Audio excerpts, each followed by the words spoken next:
Hace 3600 años, en el extremo norte del Mar Muerto, existió una ciudad que no debería haber desaparecido. Se llamaba Tel el Hammam.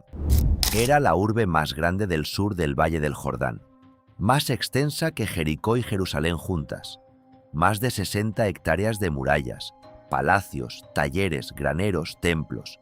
Sus defensas alcanzaban 4 metros de espesor en la base y se elevaban 15 metros.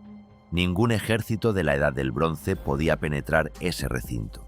Sus habitantes controlaban el agua, las rutas de especias entre Egipto y Mesopotamia y los metales que cruzaban la región.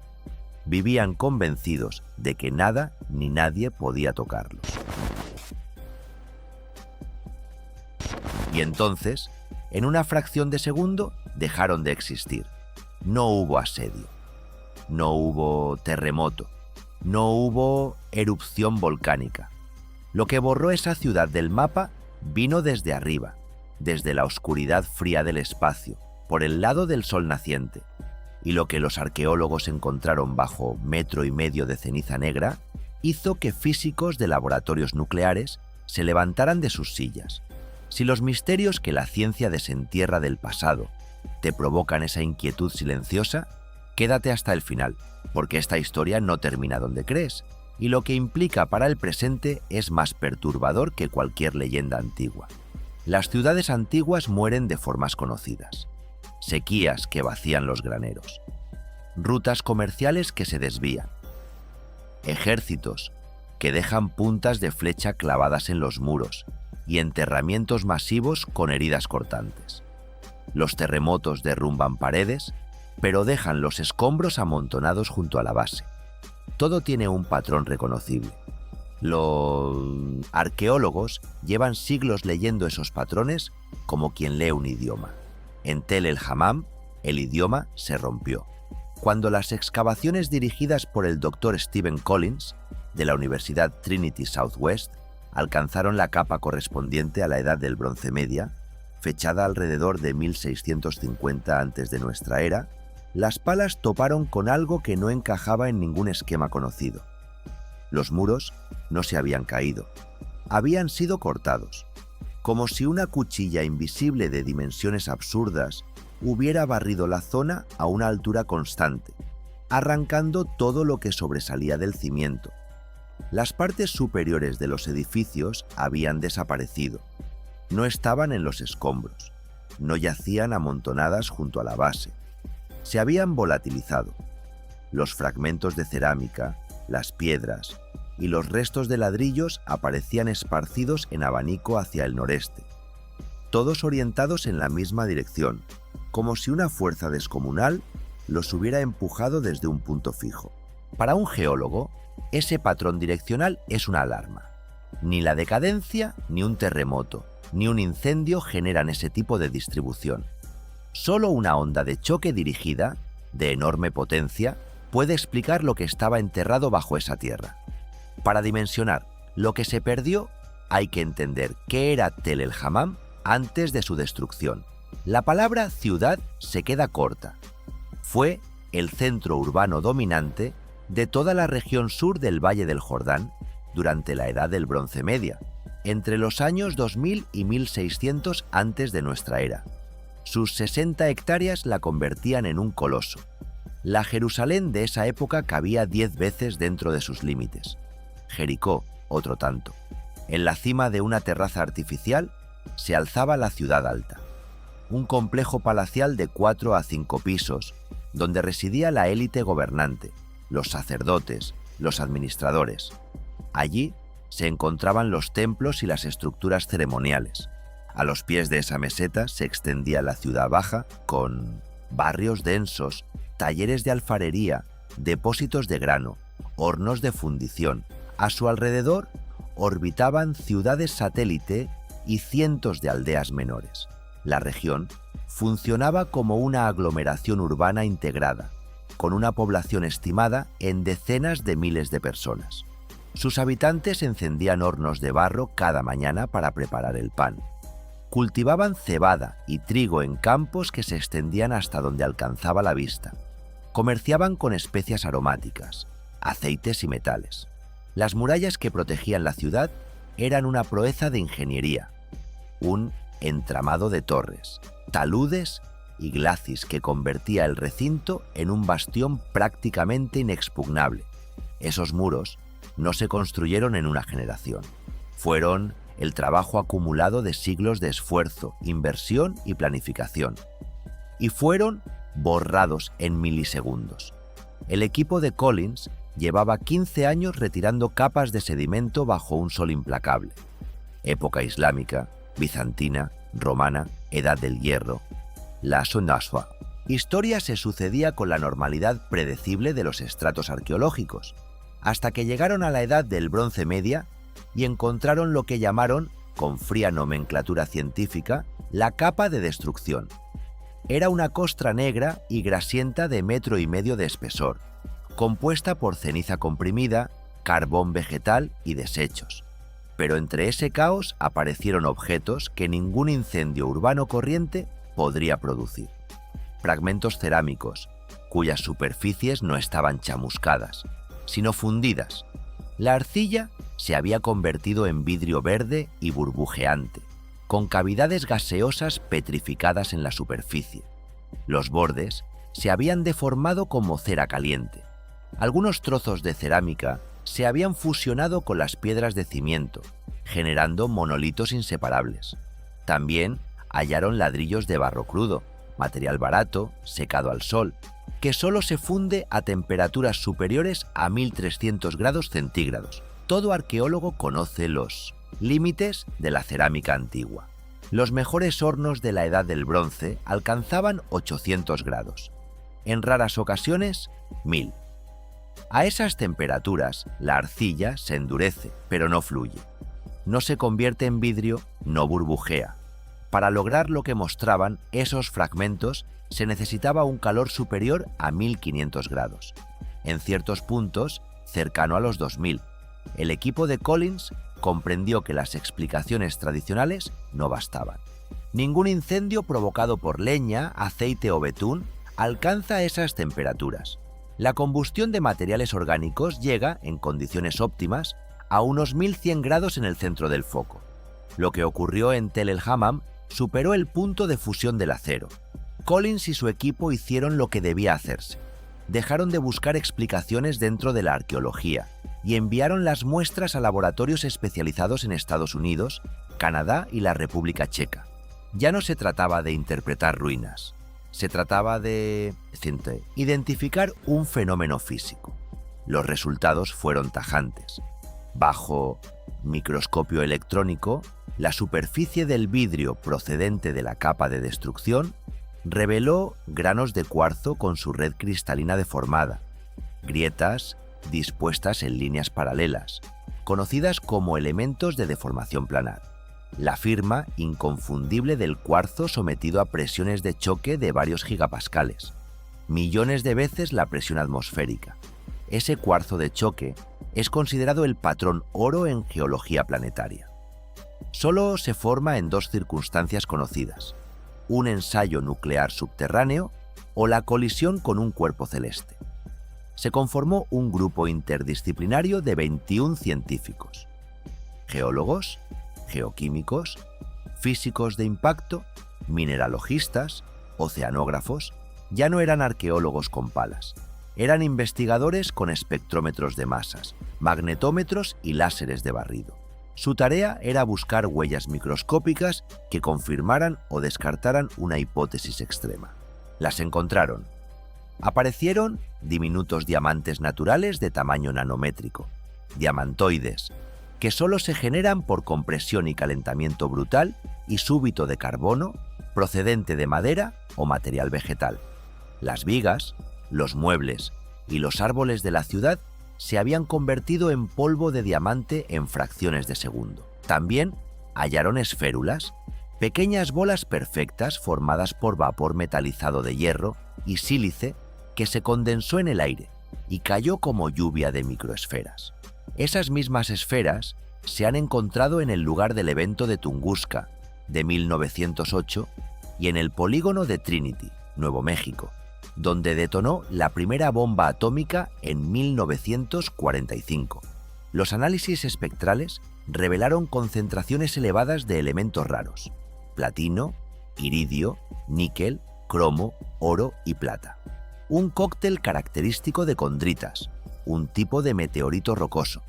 La concentración de platino superaba con creces el nivel de fondo terrestre. Las proporciones de níquel y cromo apuntaban a un origen que no era de este planeta. Tales firmas geoquímicas no se generan por volcanes ni por incendios humanos. Los investigadores también descubrieron una capa de yeso fundido que recubría fragmentos de muro como una película de 1 milímetro de espesor. Ese detalle era revelador. Indicaba que el pulso térmico fue fugaz, pero de una intensidad colosal. Una explosión de calor de apenas segundos, como si alguien hubiera abierto la puerta de un horno descomunal y la hubiera cerrado de inmediato. Con superordenadores capaces de simular hidrodinámicamente explosiones, las mismas herramientas que se emplean para modelar dispositivos nucleares, los científicos reconstruyeron segundo a segundo lo ocurrido. Un día claro, hacia 1650 antes de nuestra era. Un asteroide helado o el núcleo de un cometa ingresó en la atmósfera terrestre por la región oriental del Sol. El cuerpo medía entre 50 y 60 metros de diámetro, modesto por estándares astronómicos, del mismo calibre que el objeto de Tunguska. Su velocidad de entrada rondaba los 61.000 kilómetros por hora, 17 kilómetros por segundo, 20 veces más rápido que una bala de fusil. Era prácticamente indetectable. Venía desde el lado del Sol, en una zona de ceguera óptica semejante a la que ocultó el meteoroide de Chelyabinsk en 2013. No llegó a impactar contra la superficie. Las capas densas de la atmósfera actuaron como un muro. El objeto se fragmentó y explotó a unos 4 kilómetros de altitud sobre el extremo norte del Mar Muerto. La potencia estimada del estallido oscila entre 10 y 20 megatones de equivalente en TNT, 1000 veces la energía liberada por la bomba que destruyó Hiroshima. En la fracción de segundo cero se produjo un fogonazo de luz, cientos de veces más brillante que el Sol. Quien miraba al cielo en ese instante quedó ciego de forma irreversible. Las sombras se definieron tan nítidas y negras como las que genera una detonación nuclear. En medio segundo llegó la onda térmica, una radiación propagándose a la velocidad de la luz. La temperatura bajo el epicentro saltó a más de 2000 grados centígrados. Todo lo inflamable ardió sin contacto con ninguna llama. Ropa, cabellos, techos de paja, grano almacenado, aceite en ánforas. Los tejidos humanos al aire libre se vaporizaron o se carbonizaron hasta el hueso. Unos segundos después, llegó la onda de choque, desplazándose a velocidades supersónicas cercanas a los 10.000 kilómetros por hora.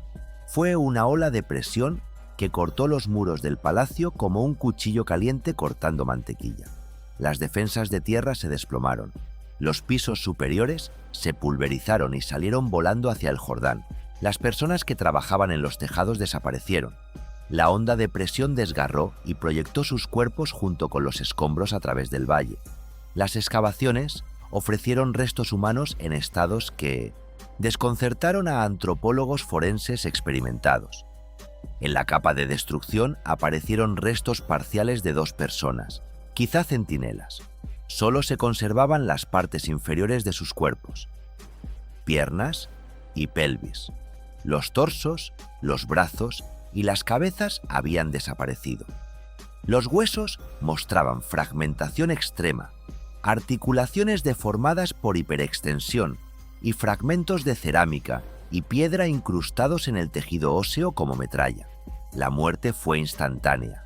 El sistema nervioso no tuvo tiempo de transmitir dolor. El cerebro se evaporó antes de que la persona pudiera darse cuenta de lo que sucedía.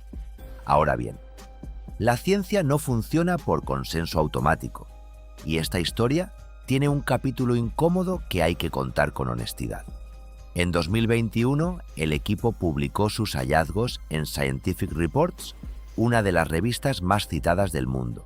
El artículo generó un impacto mediático enorme. pero también generó críticas. Los geólogos Stephen Jarrett y Scott Harris publicaron una respuesta formal cuestionando la interpretación mineralógica y geoquímica de las evidencias. En 2025, los físicos Mark Boslog y Ari Bruno argumentaron que las comparaciones con el evento de Tunguska contenían errores propagados desde las fuentes originales, sobreestimando temperaturas, velocidades del viento y el alcance de la onda expansiva. En abril de 2025, Scientific Reports retiró formalmente el artículo. Los editores declararon que las conclusiones del estudio no estaban suficientemente respaldadas por los datos presentados. Sin embargo, la retractación no cerró el debate. Lo abrió de par en par. Allen West, autor correspondiente del estudio original, respondió que un grupo reducido de científicos había intentado suprimir la discusión y anunció que el equipo republicaría el trabajo con datos nuevos y ampliados. Efectivamente, una versión expandida del artículo fue publicada en la revista Airbursts and Cratering Impacts, incorporando simulaciones hidrodinámicas adicionales, nuevos datos sobre la direccionalidad de la onda expansiva y análisis actualizados del cuarzo de choque. Lo que queda claro es lo siguiente: la retractación cuestiona la metodología de un artículo específico, no la existencia del evento destructivo. La capa de destrucción sigue ahí. El cuarzo deformado sigue ahí. Los diamantoides nanométricos siguen ahí. Las esférulas de hierro y sílice siguen ahí. Lo que se debate es la interpretación, la escala y la comparación con Tunguska, no la realidad de que algo extraordinario arrasó esa ciudad. ¿Y cómo llegó un suceso de este tipo a las páginas del Génesis? La fecha del estallido, alrededor de 1650 antes de nuestra era, precede por muchos siglos a la redacción escrita del Génesis, compuesta entre el siglo VI y el I antes de nuestra era. Pero las tradiciones orales son más antiguas que la escritura. Los científicos que defienden la conexión argumentan que una catástrofe de semejante magnitud no pudo borrarse de la memoria colectiva. Se convirtió en un trauma regional que se transmitió de generación en generación. La narración del Génesis describe fuego y azufre cayendo del cielo sobre Sodoma y Gomorra. La palabra hebrea que se traduce por azufre remite a la piedra inflamable, asociada al olor sulfuroso de cuerpos meteóricos en combustión. El humo que se eleva como de un horno corresponde al pilar de polvo y ceniza que sigue a una gran explosión aérea. La esposa de Lot, transformada en columna de sal, tiene un correlato geoquímico medible. Los análisis del suelo en la capa de destrucción muestran concentraciones de sal entre el 4 y el 6%. Los cereales dejan de crecer cuando la salinidad supera el 1%. La tierra quedó envenenada a un nivel 10 veces superior al umbral de supervivencia agrícola. La explicación física es directa. La onda expansiva arrancó millones de toneladas de agua del mar. Antiaen muerto, un lago hipersalino y las vaporizó. La nube de vapor salino sobrecalentado cayó sobre el valle junto con la ceniza, envenenando el suelo hasta las raíces. Eso explica una de las grandes incógnitas históricas de la región: el abandono civilizatorio. Tras la prosperidad de la Edad del Bronce Media, la zona más fértil del Valle del Jordán quedó abandonada durante 300 a 600 años. Más de 120 asentamientos regionales desaparecieron. Los pueblos nómadas evitaban la zona, creyéndola maldita. Fueron necesarios siglos de lluvias y crecientes fluviales para lavar la sal y recuperar la vida agrícola. Los antiguos no conocían la física de los asteroides, pero conocían el terror ante lo inexplicable, y lo narraron con las herramientas que tenían: la ira divina contra la maldad de los hombres. La Biblia, en este caso, funcionó como una cápsula del tiempo. Preservó la crónica de un acontecimiento astrofísico, narrado por ojos que no entendían la mecánica, pero sí el espanto. El asteroide que arrasó Tel el Hammam no era un gigante cósmico.